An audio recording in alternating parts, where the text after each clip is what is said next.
everyone. We're going to go ahead and call the meeting to order. We have enough members here to start. So I hope everyone had a nice, relaxing holiday time. Glad to see y'all's faces again. Thank you all for coming out tonight.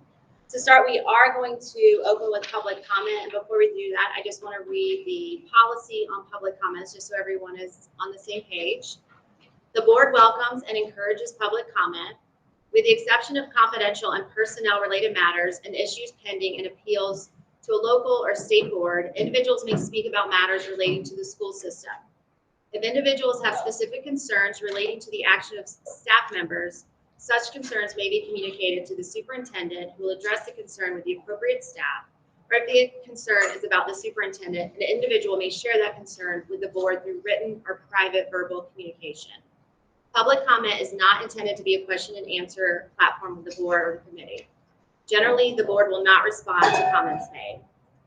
If you are speaking as an individual, you have up to 3 minutes and will be asked to complete your thoughts when the buzzer sounds. If you're on behalf of an organization, you have up to 5 minutes, and we can permit that tonight because we only have 2 people slated to speak. So, first up, we have Heather Fletcher.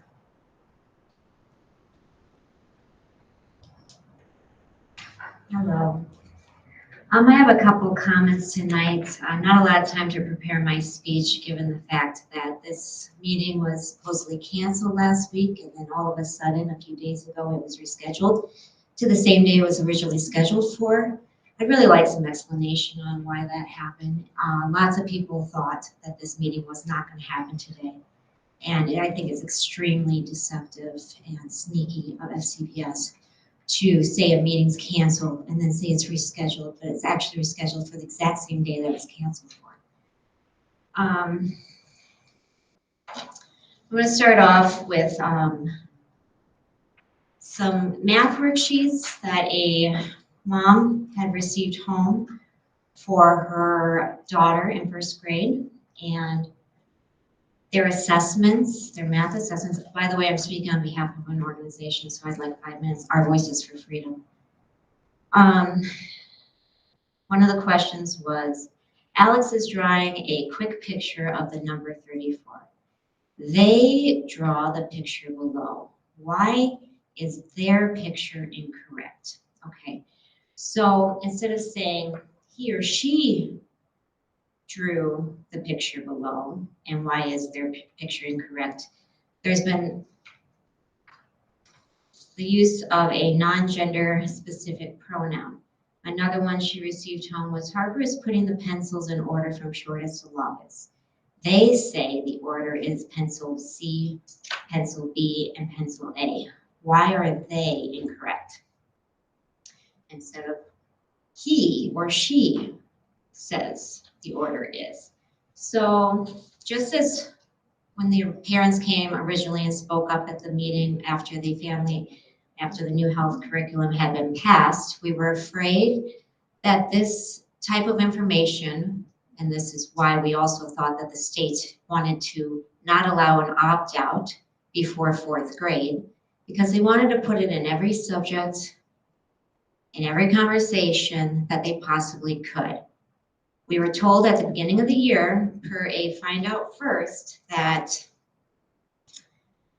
no new materials have been approved this year. Well, on the documents that she got home, it says 2022-2023. So this is brand new curriculum.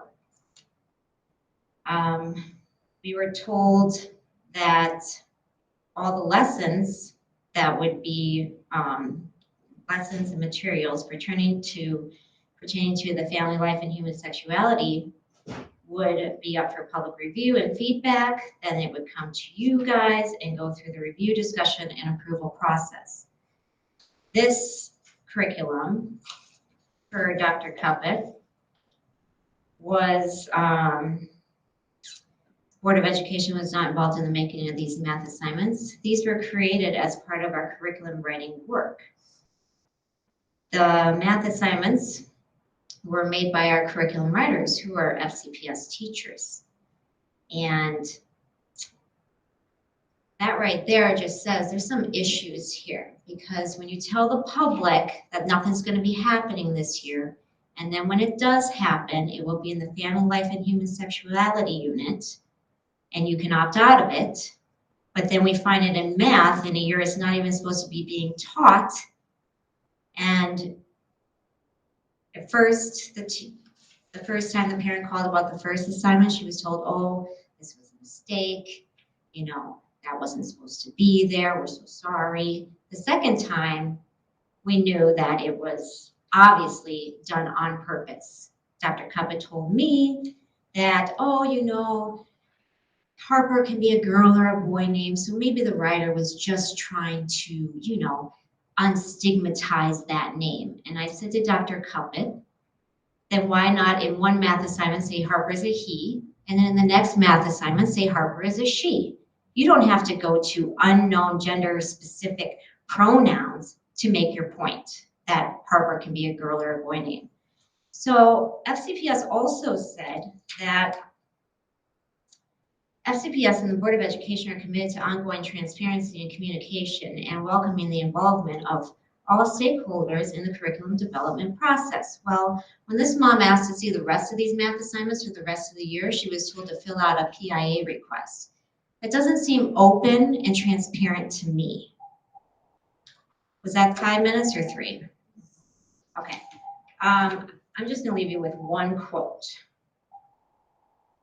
But whoever causes one of these, this is from the Bible, but whoever causes one of these little ones who believe in me to fall away, it would be better for him if a heavy millstone were hung around his neck and he were drowned in the depths of the sea. You guys have a very important job. I hope you do no harm first. Prove to us that this is safe for children with science and data before you make any decisions. Next, we have Alejandra Ayan. Hope I said your name correctly.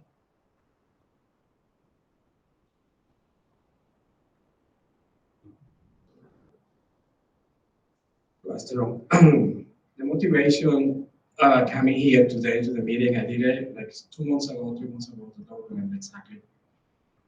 Is my daughter is 7 years old, go to school, and one day we're talking, and she mentioned to me, I had a quick question about what does it mean gay? What does it mean transgender? What does it mean all this kind of stuff? Definitely pissed me off, because I tried to understand that this government right now follow an agenda, try to communicate to people in the United States. This something have been planning. I educate my daughter. Nobody, you guys, gonna educate my daughter about sexuality. I'm gonna find the same thing I did it with my son when Obama administration tried to pass that thing in 2009. They opened the battles for whatever your feelings. Guys, we guys played a huge games. It affected our community. This is a wonderful country.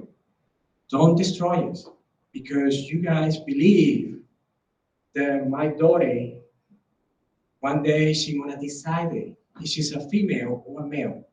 No, it's not gonna happen in my family. I believe in this country. I believe in the value of this country. This is the reason I live in here for 27 years. Pay my taxes, follow the rules, and be connected with the community because they have the same value that my father's parents teach me. It's nothing wrong if you decided to be a gay, a lesbian, or whatever. It's your business. But I don't involve my daughter. I'm 7 years old and that's it. I don't bring her to the school. I saw that thing happen. They repeat again. They did it in Venezuela. And look at the disasters over there. It's a disaster. Yeah, I know the manipulation. They start playing again with the book and religion things and gay things, transgender things. Try to keep American family busy in the big problems. We have a lot of problems here that we never talking about. Drug. It's affected our community like hell. And then you guys bringing that problem to the school now because you decided they're feeling offended because I'm brown. I'm offended because no, I'm brown. It's normally. If you guys see how the value of this society and this country is, you guys don't play that game. Looking around, looking information, check Venezuela, buddy. I say again, check Venezuela. It's a disaster. And they attack the kids the same way you guys probably gonna accept it. But I'm here, and gonna still support American values. I'm not gonna let it to my daughter happen. Thank you.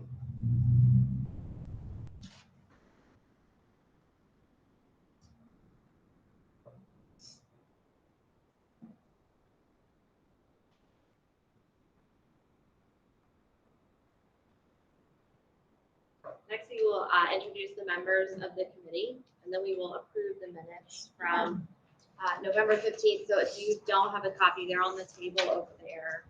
Committee members, you need a copy of the minutes from the 15th. Let's start on this side.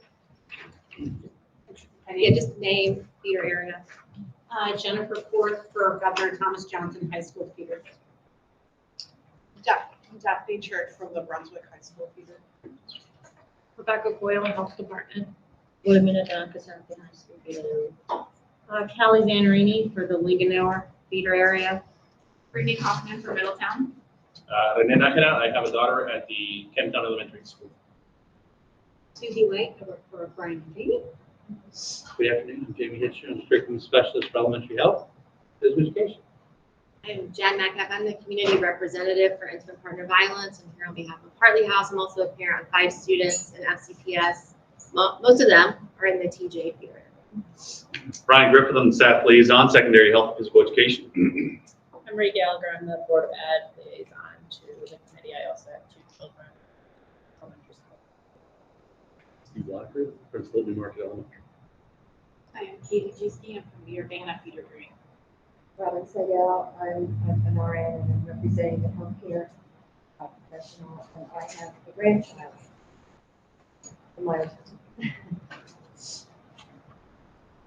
Y'all will take a minute and look over the minutes, and if anyone has any questions or changes to make, let us know.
Any edits, updates, changes? I have one to bring to the attention of everyone. So the draft minutes that were drafted from our last meeting, which were posted on board doc, included a fragmented sentence that was noted at the top of, I believe it was page 1. Second paragraph, it was noted that no other Board of Education committees, and then the sentence kind of dropped. So that should read, it was noted that no other Board of Education committees function in this manner. Providing some additional context to that paragraph. Do we have a motion to approve the minute? I move that we approve the minutes as edited. Second.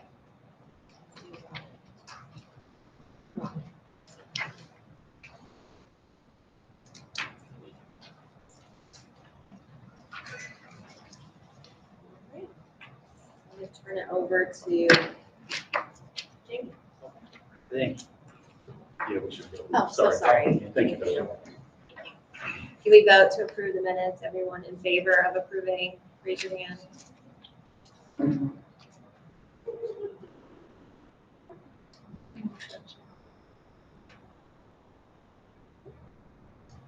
Any abstentions? Any no?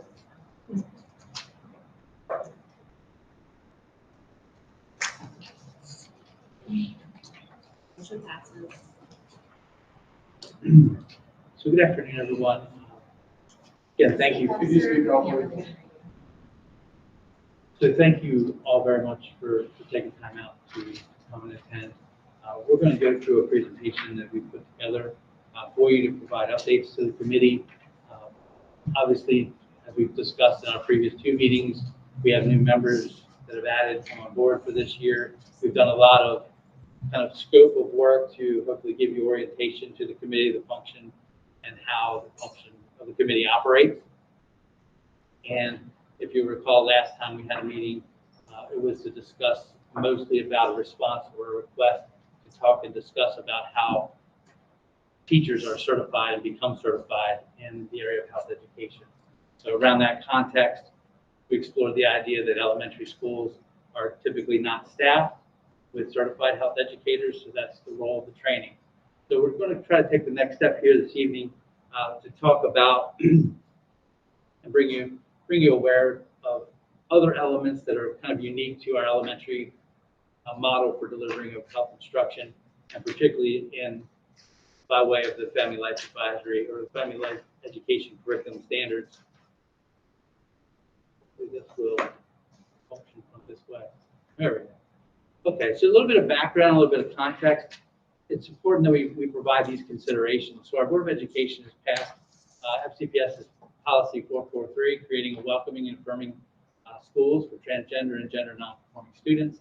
And also there's processes to adhere to that regulation through Policy 444, the Educational Equity and Excellence piece of legislation that has gone before our board. So there's been a lot of public interest in the terms gender expression, gender identity. Yes, they are mentioned in our curriculum standards, even at the elementary level. However, we do have, as a local school system, latitude to make interpretations and to be able to look for curriculum, be able to develop curriculum, and provide resources to our schools that's developmentally appropriate. So as we've spoken about before, those terms, as it is right now, have been decided, not specifically called out in any element of our instruction, but really in the light of the Policy 443, it's helping students to basically learn about accessibility. How do we get along? How do we accept one another, regardless of backgrounds? We try to provide strategies to avoid bullying, to avoid stereotyping, and to hopefully provide an environment for everyone to be able to act civilly toward one another. So I just wanted to kind of put that as a pretext to the discussion tonight. And then as we're thinking about this, the presentation comes forward with about 3 elements in mind. And at the conclusion of the presentation, I would encourage you to write down questions or things. I'll try to address things, or members of our committee can also address questions that you might have as a member of this committee. And then we'll also have a discussion at the close of the presentation about these elements. One would be the curriculum selection process and development of appropriate resources, and also looking at developmentally appropriate resources, to have a conversation around what it is to be developmentally appropriate. The second aspect would be communication to all stakeholders. There's a lot of folks that we need to consider. Obviously, this committee is brought forward by the Board of Education to represent various voices around our entire community at the county at large. So we do appreciate the important role you each serve and provide to be a voice for your communities. And so we just want to make sure that we have your input on communication going forward, because that's a very important piece of how we're going to engage all stakeholders, whether it's members of our community, members of this committee, members of staff, that are employed with Frederick County Public Schools. Certainly, probably most importantly, the communication to our parents and teachers who are going to be involved in this discussion or in this instruction with their student, whether it be at school or at home, in the home. And then the last element of the presentation, again, we talked about this last time, the teacher training. So we would like to get your input on items that may have been missed, because we know that if we work in isolation, our curriculum office, the one that Brian and I serve in, if we work in isolation, we're not going to be able to put our best resources forward. They're not going to be fully vetted. They maybe not be adequately communicated. So we're trying to really take a really measured approach to how we're going to put all this together so that we can meet the needs of our community. So with that, we'll try to advance through. There's been a lot of questions or concerns or even just a point of information about what the student opt-out is all about, specifically in regards to elementary health. COMAR provides that we must offer, local school systems must offer an opt-out in the areas of family life education. Currently, the only resources and materials in the health education curriculum that are being implemented in our schools occur in the 5th grade. It's in essence puberty and education, the changes of the body that occur during puberty. It discusses menstruation and the menstruation cycle. It talks about not only physical changes, but hormonal changes in the body, how we relate to one another on a social emotional level. And so they're the items that are currently included and being implemented in our schools. There is, in essence, it could be broken into 2 days of instruction that explore all of those different topics I just mentioned. Some schools decide that they would like to implement in 1 day in a larger instructional period. Other schools decide it could be broken up in the occurrence of 2 days. Regardless of how it's broken up or delivered, parents have the option to opt out. Teachers are expected to send home the instructional overview and opt-out information at least 10 days prior. That's part of their teacher training. That's part of system-wide communication to our instructional staff, to our principals, to make sure that the 10-day prior is honored so that parents have enough time to schedule appointments or make opportunities to preview the materials before deciding whether they want to opt out. That can be done electronically through our Schoology platform. It can also be done kind of old style where we did our paper form, or for those that may have some difficulty accessing the internet, a paper copy is also available at the school level.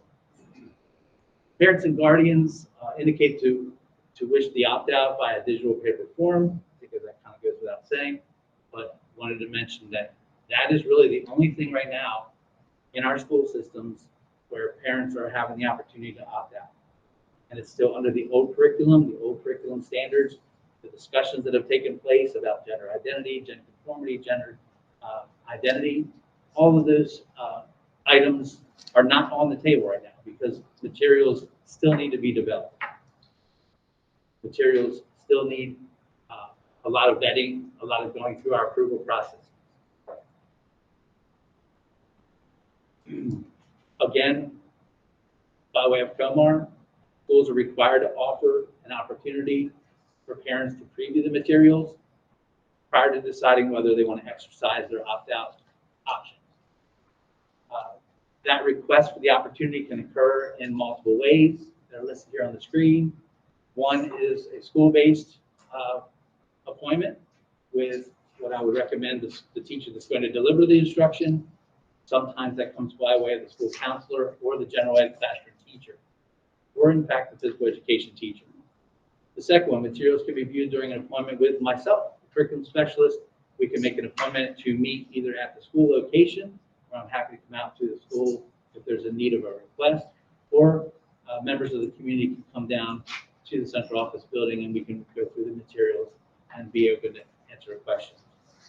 The third one is a clarification, and I know this is a public document, so I want to clarify what number 3 is all about. It says there on the screen, materials can be viewed online at fcps.org. Let me be very clear on this. Our exact lesson plan for the copyright purposes and not be shared publicly, that's where I would take advantage or tell anyone that was requesting that information straight away, take the first two options. Because then you will be able to come in person, see the authentic lesson plan that's developed.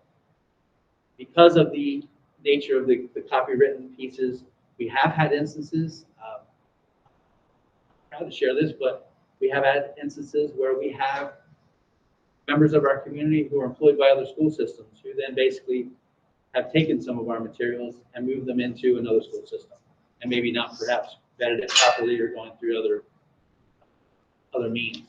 So to avoid that, we played under the copyright rules and regulations that have been established. But again, on the FCPS website, you can get access to our public-facing website, which includes parent guides for all of our health education topics. And in the parent guide, there are summaries of the lessons that are provided in our health education modules. There are questions and conversation starters to assist parents in the role of supporting the instruction that is to take place in the schools.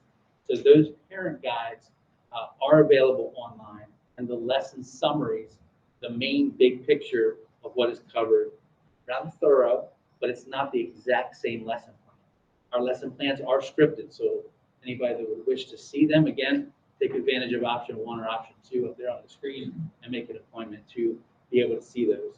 It's not that we would not allow anyone to view those, we just don't share them electronically.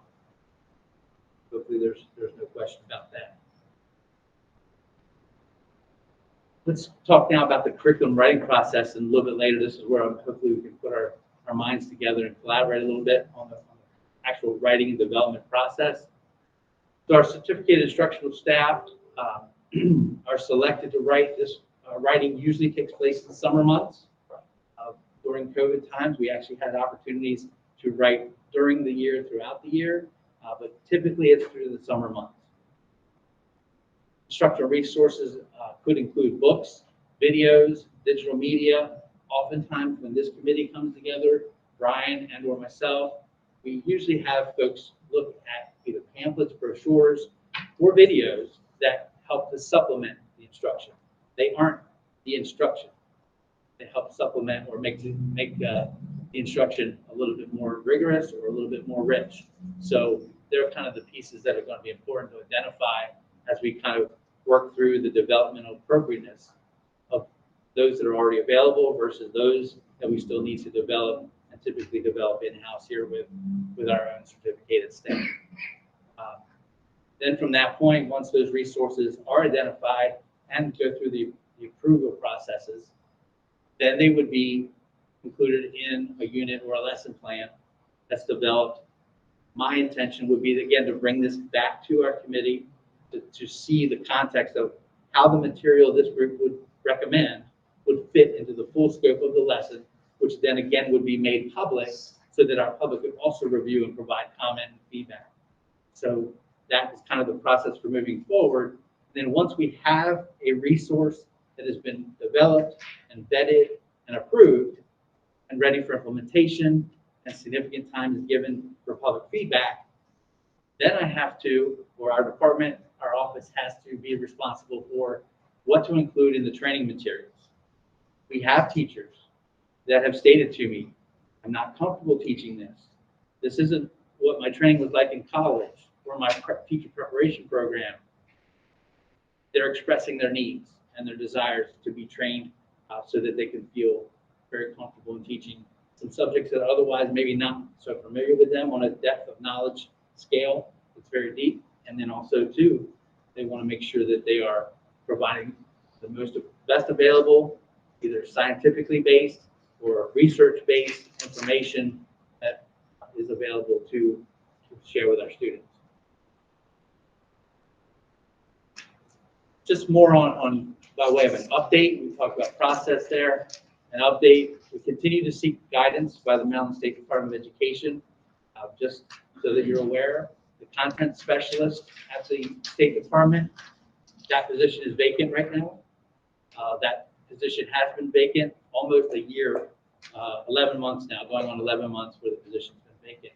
So in an area where we normally anticipate some assistance from the state or at least some sort of guidance specifically on the curriculum that we, the locals, are expected to align ourselves to, that guidance has been a little slow going. So just hopefully extend some patience with that, and I'll be happy to bring you updates as I know more information.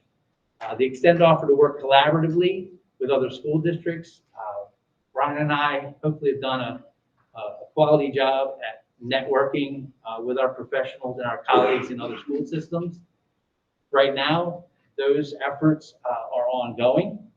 They are happening. We have folks in similar positions in our neighboring counties especially to be able to bounce ideas off of or in fact exchange items that would be helpful to all of us who are, again, expected to align ourselves with the State Department of Education framework.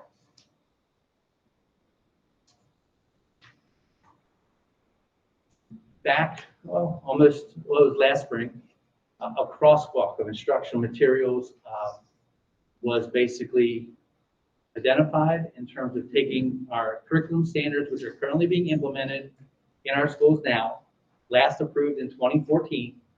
We crosswalked those with what was expected and approved from our new curriculum document, again, yet to be implemented. That curriculum document was approved in April 2022. The crosswalk consisted of taking the old, taking the new, identifying what directly translates from old directly into new, which we've been able to do. We've also been able to identify gaps. So clearly the one that's created the buzz or at least caught the attention, those terms that are used in the second grade, first grade, gender identity, gender expression, those things clearly were not in previous iterations of our curriculum. And then moreover, and probably most importantly to bring to your attention, we have never had resources in our schools that address those topics. So it's just the idea of making sure that we do our diligence by making that crosswalk. And then as we finalize the crosswalk, that's when we can get curriculum developers in line to work through resources that where gaps have been identified. Then obviously the review of the instructional materials for family life and human sexuality standards are reviewed by FLAC. This committee, again, I certainly for everyone's benefit, just want to point out that this committee's single and sole role function is not to look at the entire scope or approve any materials for the entire scope of the curriculum, but only those pieces that align with the standards regarding family life and human sexuality. So just to kind of button that up. So we have some considerations for implementation. Students of all ages and grade levels will be presented with developmentally appropriate health content. Again, that's something I really want us to wrap our minds around, because I will be very, very open with you. While we have guidance from professional organizations, which do, I think, due diligence of identifying what developmentally appropriate is and means, we still have that local autonomy to be able to meet the needs of our community, address the needs of our students, first and foremost, and then also make sure that we are aligning to the standards that we are expected to follow. Teachers will be provided clear lessons and substantive training. Again, that's where that communication piece also comes in line. And then there will be not lessons that instruct students on gender identity or expression. As I said when I began this presentation, those specific phrases, it's already been communicated since last spring. Those specific phrases are not going to be part of a scripted lesson plan. Now, would a student bring those terms to a lesson? Could possibly be, because they're bringing experiences from their neighborhoods, from their communities, from their home.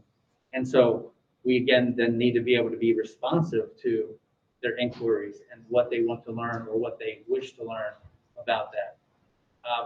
To draw a parallel, currently in our 5th grade lesson, I mentioned earlier, it's puberty education. It's about the change of the body. An example of this, in our 5th grade lessons all the time, I'm hearing from teachers that the most common and frequent question are that students do want to know, then how does the male organism meet up with the female organism? And naturally the response is, our curriculum doesn't cover, in the 5th grade, doesn't cover intercourse. It's, later on in middle school and in high school as well. So again, teachers need to be part of that training about how to be responsive to the student, how to validate their curiosities, but then ultimately show faith and honesty to the parent, who again opted them in that instruction or opted them out of that instruction, whichever way you want to look at it. But if they were included in the instruction, they were included in the instruction that was aligned to standards. But that topic may come up in a lesson. So we need to talk to our teachers about how to feel prepared to respond to that type of example. So that's just an example that kind of gets to, the fact that we don't control phrases that are brought up in class. Everybody brings forward either a curiosity or an item that they've learned from outside of the school setting. So that kind of concludes everything that I've prepared for us this evening. Again, thank you for the input that's kind of brought me to this position, to this place for us as a committee. I've wanted to kind of again phrase the biggest, most important role and function of this committee is to be that voice and to provide feedback, to provide input. And if we could have a discussion, I've asked Jen to kind of moderate the discussion for us around some of the questions. And again, questions that are going to deal with curriculum, selection and development, questions about how to communicate to stakeholders and suggestions for doing so, and then also that teacher training. And I fully realize you may not fully know all of our instructional materials inside and out, but if you're thinking about being sensitive to that teacher that's maybe a first-year teacher, they're limited in their experiences and not really able to anticipate, what a 10 or 11-year-old is going to say in the midst of a class. So things of that nature. And again, as we have a discussion, if it leads to other questions, happy to address those and give you fuller context. But again, thank you for the opportunity. You all have any questions for I have a question. Are we then not using these, is that not, So the document you have there is the National Sexual Education Standards. Yeah. And the standards that we use are basically developed in a framework from the Maryland State Department of Education. That's one of the resources that was used to put together the state framework. And then as we move to the local framework, again, it's not that document that you're referring to. Yeah. So, thank you, that was great. I'm just curious about, under the curriculum writing process update, you said there was a crosswalk that was done. And you wanted to see like what the translation was from the previous to the standards, I guess that I expect. I'm just curious, apart from like gender identity, are there some other things that you'd say, first of all, what percentage would you say was a direct translation from the previous one? And also, is there a place, or has this been published somewhere where we could see what the differences are all moving forward? Okay, so let me address the latter question first.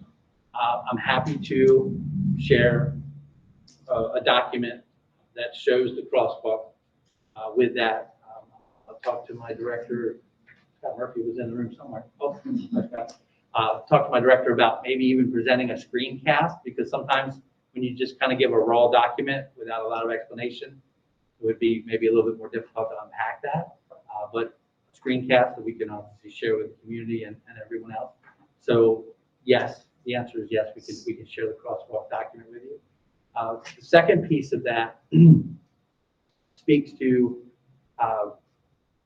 if you just rephrase a little bit for me.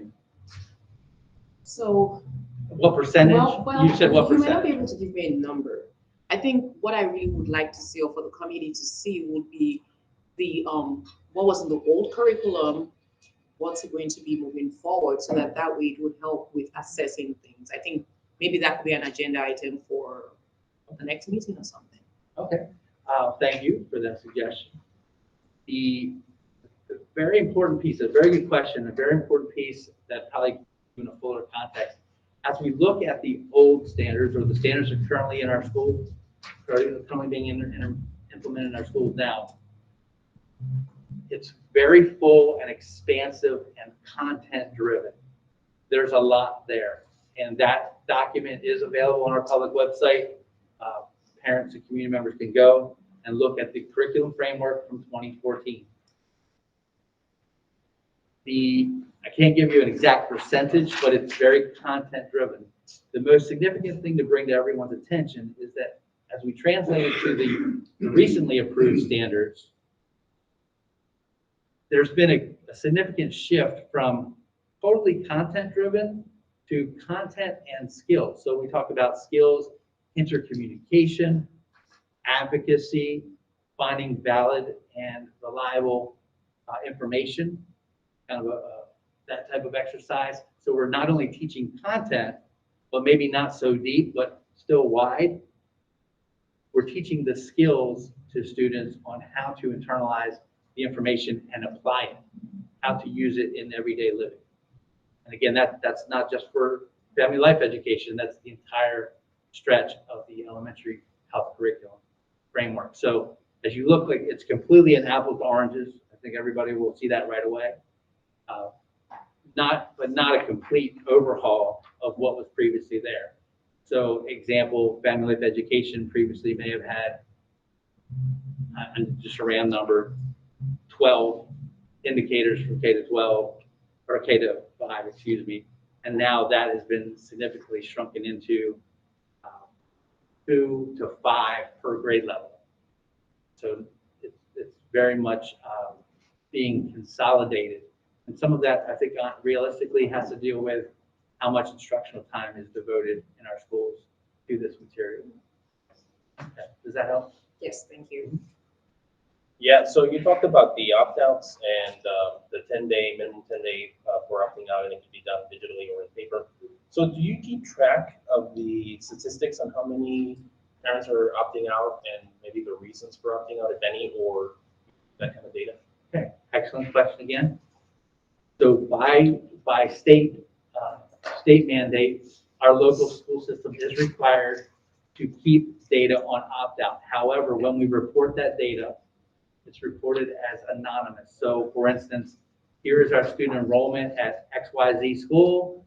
And again, random number, let's say we have 114 students that were enrolled in the 5th grade. And all we are obligated to report is that 7 students opted out of the instruction. We are not allowed to ask why. Or basically, we're not required or permitted to report why. That information is not collected anyway on our opt-out form. It's just a opt-out. And along those lines, is there an alternative? So if a parent opts out of a certain lesson, is there an alternative lesson or something alternative for the student to have, or is something offered as an alternative to that? Or what does the student do when the parent says, no, you will not be in that instruction? What is it the student is doing? Alternative lessons are suggested. Typically, that's a conversation that oftentimes a school building principal, who's ultimately responsible for making sure that the instruction gets implemented, that's a conversation where the school building principal will reach out to me. We'll have a collaborative discussion about the needs of the student, try to understand what the desires of the parent who are making the opt-out, and then come to a mutual agreement, hopefully within that 10-day window, that allows us to hopefully provide them with some adequate alternative pieces. And to be very honest with you, sometimes that alternative instruction is not directly related to family life education, but it is something that's going to be of very value and importance in another strand of health education.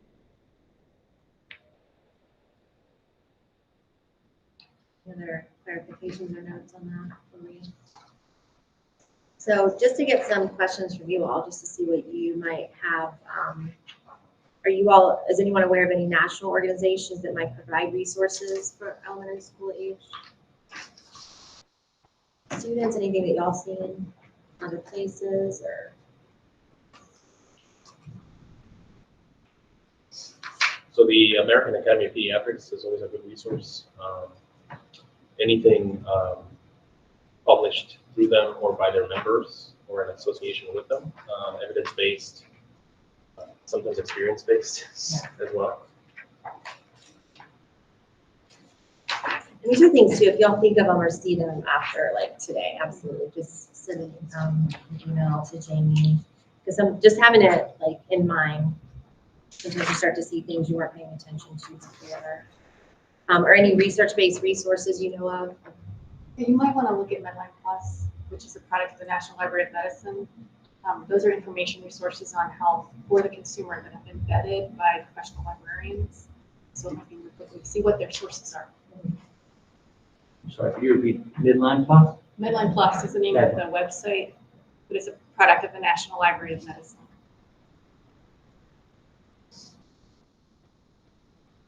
So any ideas or things you've seen, research-based resources for, that might be helpful in the curriculum writing?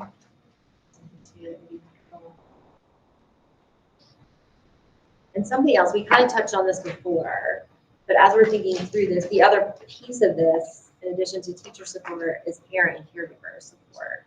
So what aspects would be important to include in specific communications to parents? What do we want to make sure is going out to parents at the elementary level?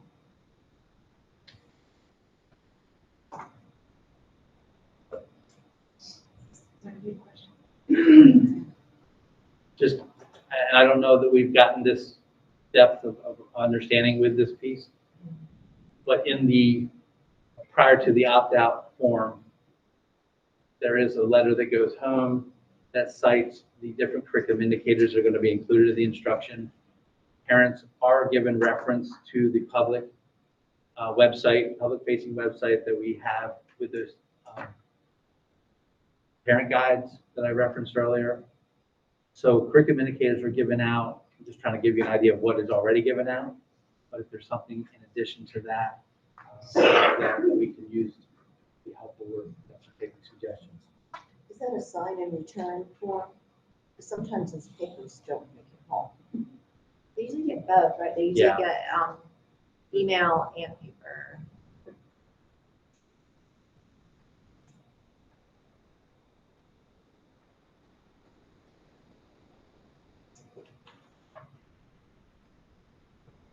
Do you have a standard for the level of readability for these documents? So we have them in English and Spanish, right? But are we making sure that they're at an understandable level for somebody who's non-technical, non-medical, et cetera? I believe we have a vetting scale to make sure that the lexicon, the lexile is appropriate. Didn't I feel like last year we got one passed around at least that I feel like I remember seeing it. And that might be helpful to see, because I thought it was adequate, very, straightforward and everything, but I feel like I didn't just make that up, but. You're right.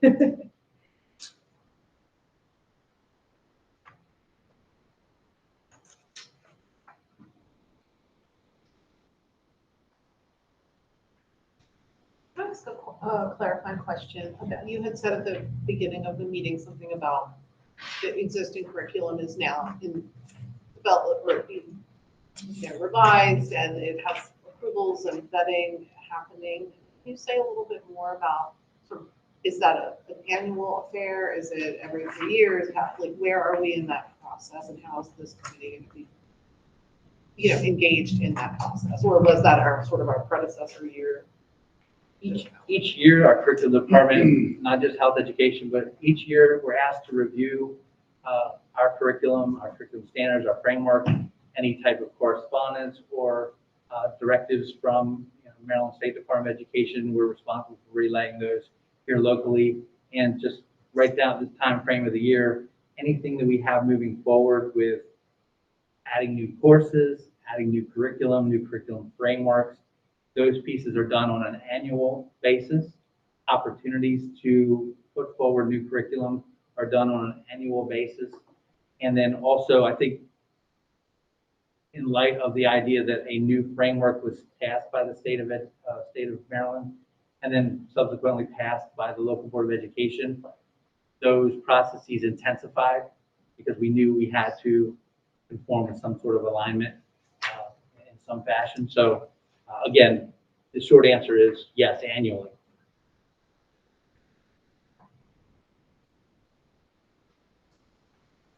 So this question may seem, it's not out of scope, but I just wonder, because I remember you saying that the person the point of contact at MSDE that you normally go to for guidance, the position has been vacant now for almost a year. And chances are we don't know when it's going to be filled. Is there, and you may not know the answer to this, but I'm just curious if there may be an opportunity to like work with a consultant who does this, and at least having some guidance from somebody who knows about the process, what's developmentally appropriate. Because I can, to your point, like there's Medline, there's some resources that may be available online, but it's a matter of sifting through those resources and making sure it's tailored and appropriate for use in FCPS. Because if it's material that is being used maybe somewhere in Texas, it may not be applicable for use here in Florida. Just an example. That's a good suggestion.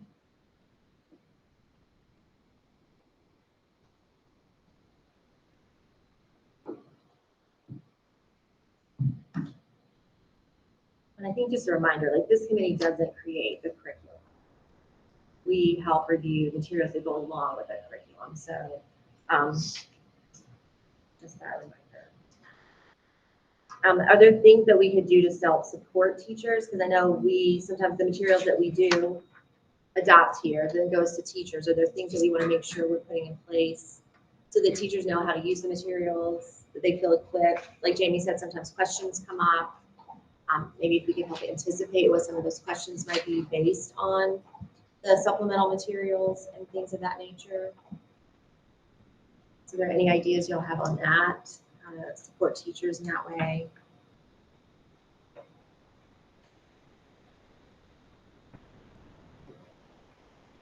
I mean, maybe not for like every year, but maybe as we roll out new standards that have been, handed down, might be a good idea to have a sort of workshop to go over, just kind of like what was being asked. This is what we do now, and this is what's going to be expected of us moving forward.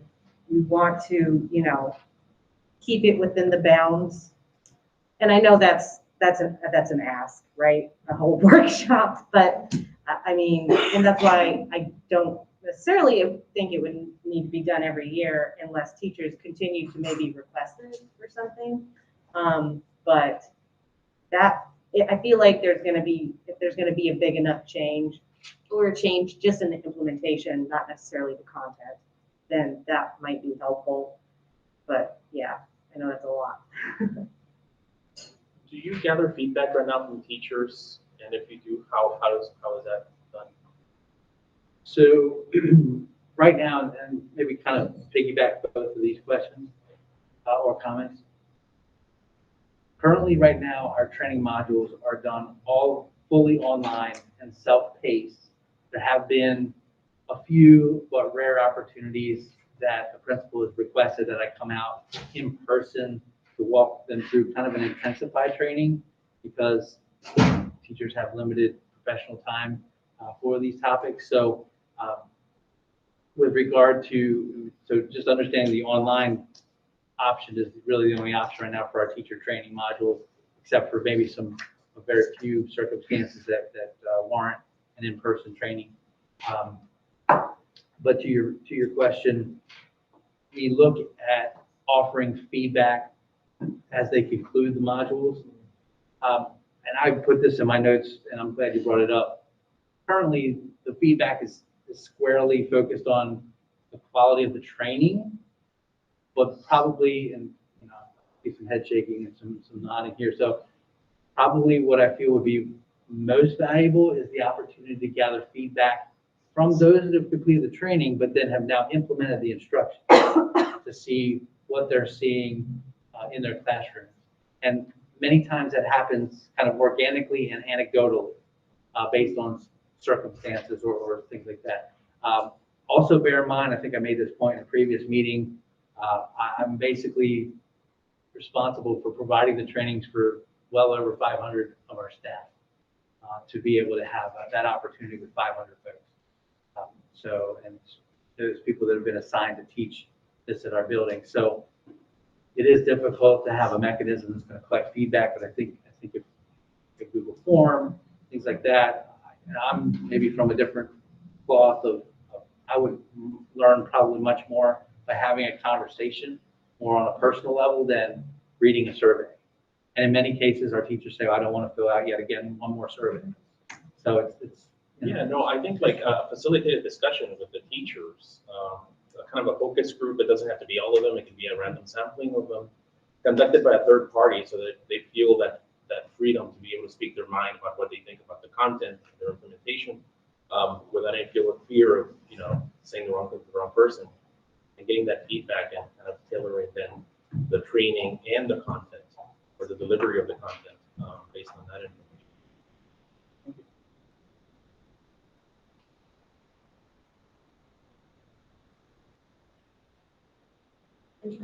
Sorry. I just wanted to say along that same line, I wonder if there's opportunities for peer networking among the teachers who are tapped within the elementary school. So more junior teachers can, either pair up with a mentor who's been doing this for some years and is more comfortable with it, or online private discussion forum, if that such a thing exists, within your intranet to share ideas and thoughts. I wonder if so many of them are working in isolation with limited amounts of time for training and it's online, if they're getting that kind of peer checks and peer networking, that is so important, I think. Thank you.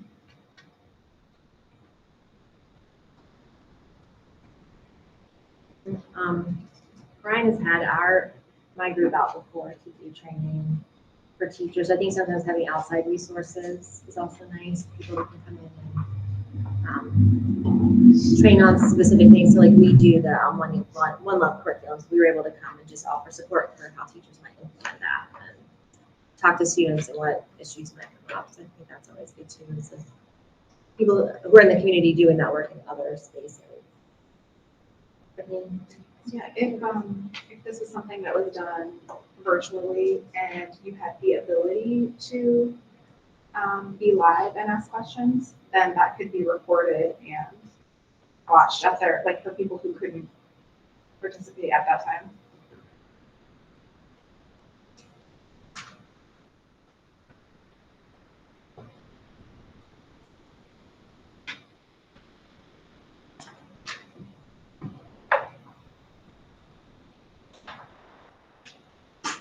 Can we ask, excuse me, I mean, that this may be for a later discussion, but what are the outside entities or organizations that come in and provide information to the schools, like that are, is it mandated reporting via social services and education about, abuse, neglect, et cetera? Is it Hartley House for violent, IPV, domestic violence? Like, are there specific community organizations that regularly come into the schools to educate the staff? So I don't want to change your question or misinterpret your question, but keeping to the scope of elementary health education, I am not aware or have any knowledge of overseeing any outside groups coming in to assist on the elementary level. As Jen just mentioned, there's a lot more of that happening with Brian's curriculum in the 6th through 12th grades. I could extend maybe a little bit into your question by saying we do have community partners that oftentimes typically partner with our school counseling staff. And so I'm not really well versed. And that wouldn't be under the scope of anything that we review? No. honestly know. I'm not well versed enough to speak on it, but I'm certainly, I'll make a note to talk to members here centrally about what resources are being provided so that maybe I can answer your Well, question. just, I mean, you're talking about informing, the teachers and then accessibility and just, and I don't know how much of that overlaps, so I'm just, again, figuring out. Sure. No, thank you. the It's a good scope of question. all. I will say just a note for, the way it works for community partners is they have to be invited by individual schools. So it's not something that FCPS would say, you have to let Harley House is getting everywhere. The school has to reach out to that partnering agency and invite them to come on like an individual school basis. Okay. At least that's how it's been. Very naive question. Is there precedent to test out curriculum using grant funds? Is that a thing? There were grant funds available on these topics. Yeah. Yeah. So the Sexual Harassment Assault Prevention Project, that is one, but they have not given money to local school systems in 8 years or something like that. They used to give us money. Frederick County used to be, we used to receive a couple $1,000s a year for Sexual Harassment Assault Prevention Program. But we haven't gotten that. Unfortunately, that's about it for these topic areas. Thank you. Can you show me the cards? I have a, oh, sorry, do you have a pen? Very quickly, and you probably mentioned this before, and I just blanked out. When do the standards need to be implemented? Is there like a state mandate for when the new standards need to be implemented? There is not a direct, the convening authority on that is our local Board of Education. So there's not an expectation, a decree from the state saying that this is, I mean, we would need to look at creating a timeline. I think that's part of, we want to make sure that we have the processes going forward with getting resources to support and align. From that point, I don't know if we if it's wise to self-impose some type of timeline or deadline when resources are either scarce or difficult to develop with the resources that we come in. And the only reason I'm thinking about this and kind of, there was a light bulb moment that went, when you were asking about grant funding, and I don't even know the landscape of things, but I wonder, and it's something that I have to also look into, with the Maryland Blueprint for Education, I wonder if, I think there are like 5 pillars or so. I wonder if any of the pillars like kind of maybe able to maybe aligned with this topic. And then the second thing I was thinking about with grant funding is I've seen some instances where there may be like a university somewhere, maybe in Maryland or wherever, that one of the professors may be writing a grant to pilot test a new curriculum or something. And I don't have specific details, but I can, those opportunities may exist. And they may want to adopt a school system and say, hey, we want to pilot test this in the school system. And it's something worth looking into. I don't have any particular like school or university in mind, but it was just something I was thinking about, like thinking about University of Maryland, for example. I wonder if there may be some professors there that may be conducting some research on this, who knows, I'm just throwing things out there. But it's something that may be worth looking into. In particular, there's the, it's called the NIH Reporter. And if it's public facing, if you just Google NIH Reporter, you can just type in elementary health education curriculum and see if there have been any researchers in Maryland that have been funded or something like that. Just a thought.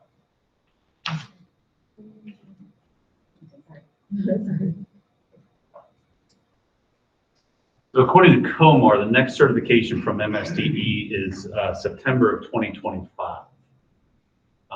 So officially, at that point in time, we will have to have this information implemented.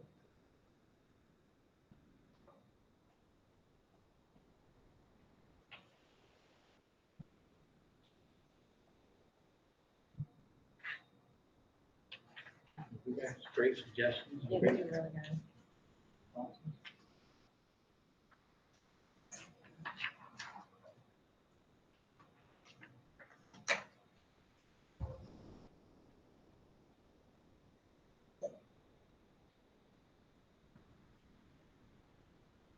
Here's a question. When we are thinking, again, about the elementary school curriculum, when we are thinking about the characteristics of healthy relationships, what elements should be paramount in selecting a resource to support such characteristics in a developmentally appropriate way? So what do we want to make sure, what characteristics we want to make sure are included in supplemental materials for healthy relationships at elementary school level? Well, any supplemental, well, I'm thinking about stuff to send home. I was thinking about supplemental stuff to send home is mostly for parents at that point, right? But I guess if there's videos or something like that, that would be for their students as well. So I guess you have to take into account if your audience is going to be a student or part of teaching, or if it's going to be helpful for the parent.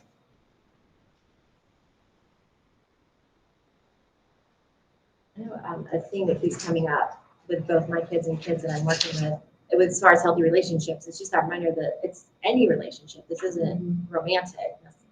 It's how do you help kids deal with friends who are, being difficult or not respecting boundaries? How do you help kids navigate relationships at home with siblings, that kind of stuff. So I think that's important when we're talking about healthy relationships, is helping them understand all the different kinds of relationships they're in. And how to navigate, even at a young age, how to set boundaries and things of that nature.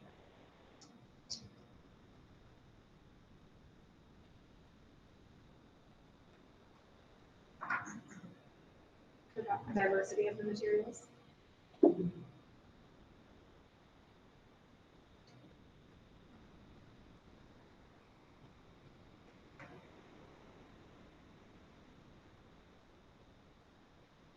I think a video, I agree with a video idea, followed by a discussion, just in case, like, they have questions and stuff like that. I think it's a good idea. Because sometimes it's easier to learn by, visual learning and stuff. And I think for kids that age, Also could help the teacher if they really don't, I know I have a script to follow, but it's definitely helpful to, to set the tone for a teaching or something like that. For the parent for that matter.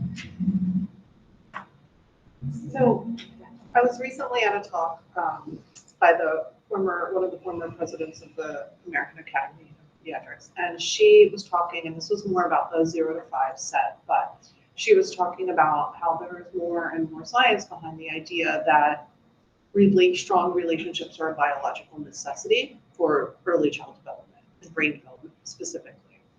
And I think that to the extent that that message, this understanding of the importance of relationships, not just sort of in a fluffy way, but in a your child's trajectory is buffered, and any stresses or challenges they have are buffered by the reality of strong relationships that are trusting, that are safe, that are compassionate, that all of these things that we all know. I think the rationale behind that, not just from a messaging standpoint, but from a deep understanding of what that means for the child, for the parents, and for the people teaching, I think is really, really important, because it is truly the foundation upon which all learning takes place, is the need for those relationships.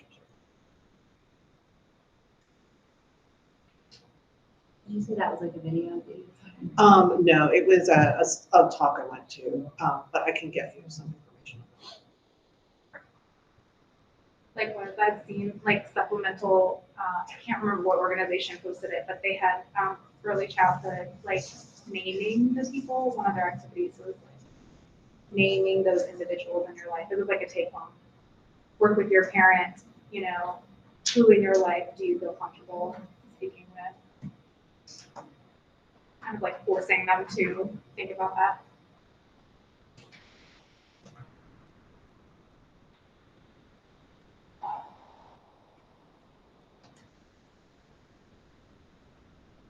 Other finally thoughts or questions? And again, if stuff pops up between now and the next meeting, definitely just shoot an email. And anything that you could bring forward is greatly appreciated, but anything that's emailed, whether it's a question, obviously we'll be able to provide you a response, but then also, if you have a suggestion of some kind, we'll also include it in kind of an appendix to the minutes, so that way it gets captured here today. Clear that out.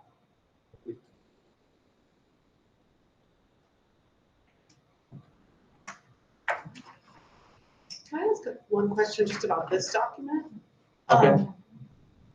Just because you handed it out, can you say more about this? Is this the distillation of the current curriculum, or at least the proposed, the new? Okay, so yes, the document that was here on the table for us are the standards that pertain specifically to family life and human sexuality. So we pulled those from the complete expansive framework and only addressed or gave you a list of the human sexuality standards that were approved last April. So this is in effect the newer version that's not yet been implemented in schools. Grade level by grade level. That's the Maryland document, which is slightly different. Yeah, and it's also full scope. That clarifies? Okay. So this is something you developed for our group? Yes, well, I just pulled them right out, just basically copy pasted only the education standards that meet the purview of this group. The next piece, addressing a question, was taking this, putting in a matrix so you can see 2014 versus 2022 and see where that alignment is. We'll be able to address that with maybe a slightly different document that's hopefully not cumbersome to unpack, but to give you a little bit more knowledge and awareness. No, it's really helpful. Thank you. I have one small suggestion for it. Is that an offline conversation, or should I mention? That's okay. Yeah, okay. So no, I think it's really very helpful. I just, when we talk about different types of families, the one thing that jumped out at me is I love the inclusiveness of all types of families. I think that's really wonderful. But the one thing you don't explicitly state are like heterosexual parents, or however you wanted to phrase like what might be considered quote unquote a traditional family. And I think it's important for everyone to see themselves, if this document is going to be out there, for everyone to see all the types of families that they would imagine.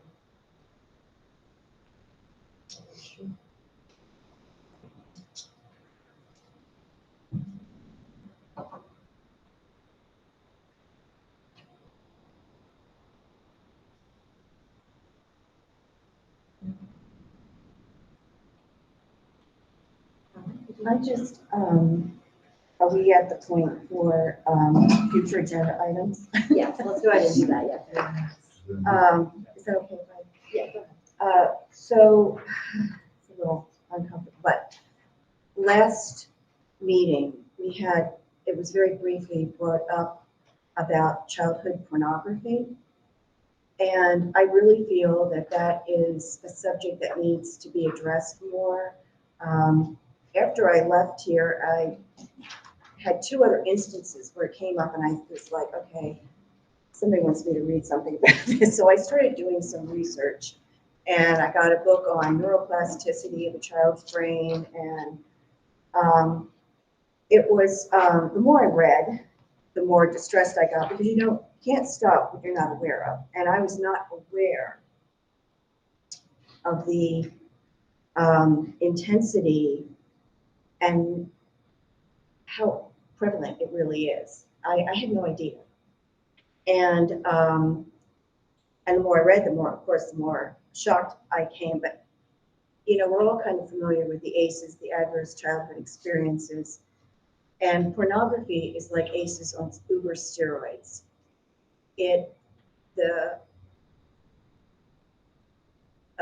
Showing a child pornography, it changes their whole brain structure, and it shows up on MRIs. It shows up in their prefrontal cortex. It shows up in the amygdala and the lack of neurological connections. And it's very difficult to reverse this. Some of the ACEs, you can, with therapy, they can back it off, and this goes for adults also. I mean, it is horrible. And so I just felt like, because the children's brains are not developed, they don't develop fully until they're in the mid-20s, some later. But I sometimes, when I see some of these things, I'm wondering, some of the terms seem a little not specific enough for me. Identify the different types of families, that's awesome. I think it needs to be done. But in kindergarten, how far is that going to go? You know, where's the line? Where do we stop? Who decides what's age appropriate? How does that work? You know, What are you talking about? that plus the books, when Cindy Rose came and read some of the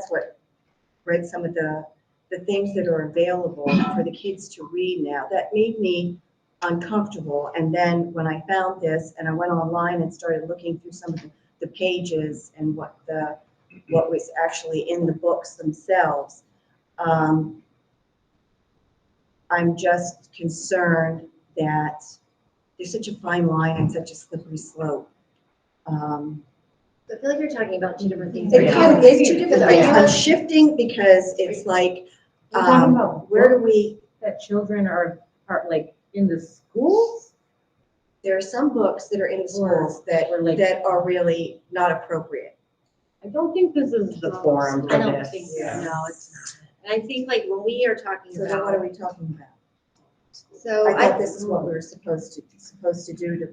Well, look it at sounds like you're career- starting to equate gender identity and things with sexuality, and those are different categories.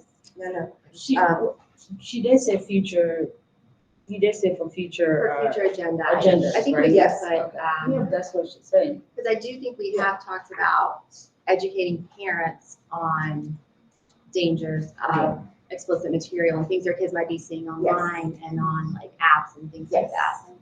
I think we can absolutely put that on the. Can I just, and then, I mean, following that piece, it seemed like you were connecting to different types of families. What, I'm No, trying to I get your just, clarification on that. not that, just some topics, I just feel maybe the children are too young. If they were my kids, I have 3. If I had, like, say I had 3 of my kids at kindergarten all at the same time, one, I would have said, fine, I can handle that. The third one, no, and the middle one, maybe not now, but maybe later. I feel like, this is why I think that it's important, like you said, for the parents to come in on individually, look at this stuff. You know your kids, let them decide to opt in or opt out, because, you know, I knew my kids, and I think that's just an excellent point to bring that up.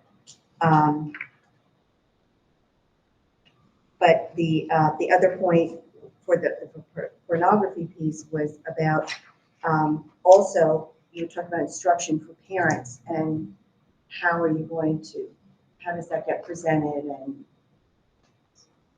who does that?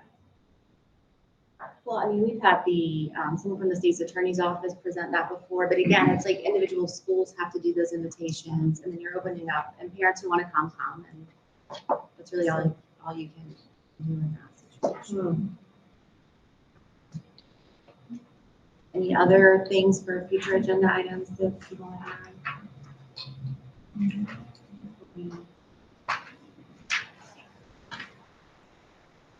Jamie? Yes. Quick, just a quick, you can just give us the email for further comment. I see some of the members of the audience raising their hands, so you have an email? For them? Public comment is closed, so we can't take your comments right now, but we will open up we'll let you have the email address so you can submit. It's a simple one.